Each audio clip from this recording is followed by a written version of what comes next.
নমস্কার বন্ধুরা, তোমরা সবাই কেমন আছো? আশা করি তোমরা সবাই ভালো আছো। পিঙ্কি ইন্ডিয়ান ফুড রেসিপি চ্যানেলে তোমাদের সবাইকে স্বাগত। আশা করি তোমরা সবাই ভালো আছো। তোমাদেরকে বলেছিলাম বন্ধুরা যে আমি আরও একটা ব্লগ তোমাদের সাথে শেয়ার করব, 26 তারিখের ব্লগ। তো এটা হলো 26 তারিখের ব্লগ। তো 26 তারিখে আমাদের একটু ছোট্ট করে বাড়ির পিকনিক হয়েছিল, বাড়ির বাইরে আমরা আজকে খাওয়া দাওয়া করব, ওটাই তোমাদের সাথে শেয়ার করব।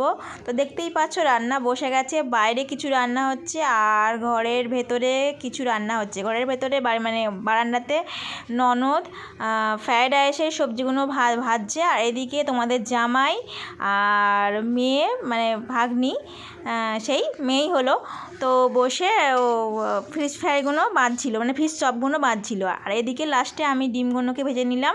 তো এইগুলো ভাজা হয়ে গেছে, সবজিগুলো ফ্রায়েড রাইসের সবজিগুলো ভাজা হয়ে গেছে। আমি এখন বাইরে দিয়ে এলাম। আর দেখো চিলি চিকেন হবে আর ফ্রায়েড রাইস। আর দেখো চিলি চিকেনগুলো ভাজা হয়ে গেছে। আর আজকের আমাদের ফ্রায়েড রাইসটা একটু অন্যরকম হবে, চিকেন দিয়ে হবে, ডিম দিয়ে আর পেঁয়াজ টেঁয়াজ দিয়ে হবে, একটু অন্যরকমভাবে হবে। আর দেখো এদিকে ভাত বসানো হয়ে গেছে, আগে তো দেখেছিলাম চাল ভেজানো হয়ে গেছে। তো এইদিকে প্রায় সব গুছানো হয়ে গেছে, আমারও স্নান টান সেরে ঠাকুরকে খাবার টাবার দেওয়া হয়ে গেছে, সকালের টিফিনও করা হয়ে গেছে। তো ওরা সব মানে তোমার জামাই, আমার শ্বশুর মশাই আর শাশুড়ি, ননদের মেয়ে মানে ভাগ্নি, সবাই মিলে ওদিকে রান্নার জোগাড় করে নিয়েছে, মানে রান্না প্রায় হয়ে গেছে। আর আমাকে লাস্টে বললো যে তোমাদের জামাই যে তুমি ফ্রায়েড রাইসটা ভালোভাবে মেশাতে পারো, তুমি একটু ভালো করে মিশিয়ে নাও। তো আমি সব সবজিগুলো দিয়ে আর নুন মিষ্টি দিয়ে গরম মশলা দিয়ে ভালো করে মাখিয়ে নেবো। তো মাখানো আমার হয়ে গেছে, আমি একটু উঁচিয়ে মাখিয়ে নিচ্ছি। তো এখানে আমাদের আজকের চাল নেওয়া হয়েছিল 2.5 কেজি। 2.5 কেজি চালের আমরা ফ্রায়েড রাইস তৈরি করেছি, দেখতেই পাচ্ছ। ঘরোয়া ফ্রায়েড রাইস আমাদের তৈরি করা হয়ে গেছে। আমি এখন সরাসরি চলে যাব মাঠে। তো মাঠে তো খেতে বসতে হবে, তো ওরা আগের থেকেই মাদুর আর একটা বেড কভার বিছিয়ে নিয়েছিল, খালি তো মাঠে বসে খাওয়া যায় না।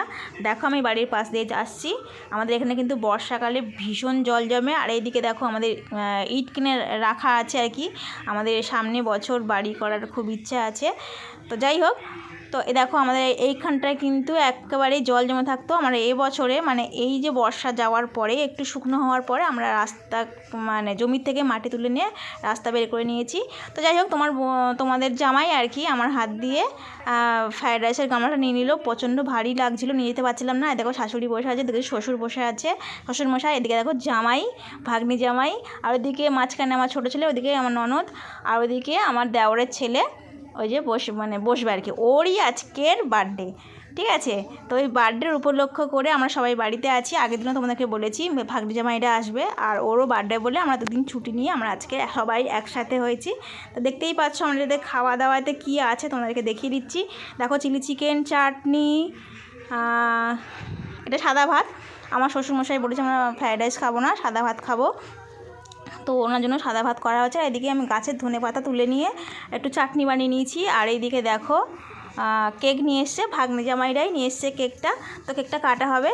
তো দেখো স্যালাড রয়েছে, চাটনির তো বলেই দিলাম আগে থেকে, ফ্রায়েড রাইস, সাদা ভাত আর ফিশ চপ রয়েছে। এই দেখো ফিশ চপ এগুলো রয়েছে। আর এখন আমি দাওয়া থাওয়া করবো, পরিবেশন করবো আর কি, সবাইকে দেবো খাবারটা। মিষ্টি আছে সাথে, চাটনি মিষ্টি এগুলো সব রয়েছে। তো তার আগে আমরা কেকটা কেটে নেবো। বার্থডে বয় আর শ্বশুরমশাইকে খেতে দিয়ে দিয়েছি। আর এদিকে কেকটা আমরা কাটিয়ে নিচ্ছি, কারণ অনেকটা বেলা হয়ে গেছে, তখন 4টে বেজে গেছিলো আমাদের এখানে মাঠে বসে খেতে। দেখো পাশে কিন্তু ঘুঁটে শুকুর দেওয়া আছে, মানে গরুর গোবর আর কি মেলা আছে, তবে ভেবো না যে গন্ধ বেরোচ্ছে না, শুকনো হয়ে গেছে। এখন কেকটা কাটা হবে।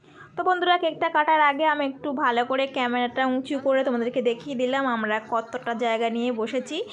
তো আমি এখন শ্বশুরমশাইকে আমি একটু চিলি চিকেন দিয়ে দিলাম, আর শাশুড়ি তো এখনও থালাতে হাত দেয়নি, দেখতেই পাচ্ছ। আর এদিকে সবার খিদে পেয়ে গেছে, আমার ননদ ফোন ঘাঁটছে, জামাই কেকের দিকে তাকিয়ে বসে আছে, আর এ দেখো মেয়েও বসে আছে। তো এখন কেকটা কাটা হবে। তো এই যে বার্থডে বয় ও কেকটা কাটছে আর কি, আমার দেওরের ছেলে। ও কিছুদিন হলো ও আমাদের ছেড়ে চলে গেছে, মানে পৃথিবী ছেড়ে চলে গেছে, এখনও 1 বছর হয়নি। তো যাই হোক, ওর কথা মনে পড়লে এখনও পর্যন্ত চোখে মানে এখনও চোখে জল আসে স্বাভাবিক। যাই হোক, তো ওর ছেলে আজকে আমাদের এখানে এসেছে, তা মানে আমরা নিয়ে এসেছি আর কি,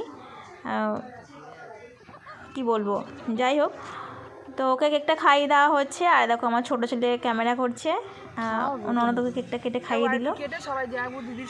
তো বন্ধুরা, এই ছিল আজকের আমাদের 26 তারিখের ব্লগ। তো ব্লগটি আমি খুব তাড়াতাড়ি তোমাদের সাথে শেয়ার করতে পারিনি, বড় দেরি হয়ে গেছে। তো আশা করি তোমাদের ভালো লাগবে।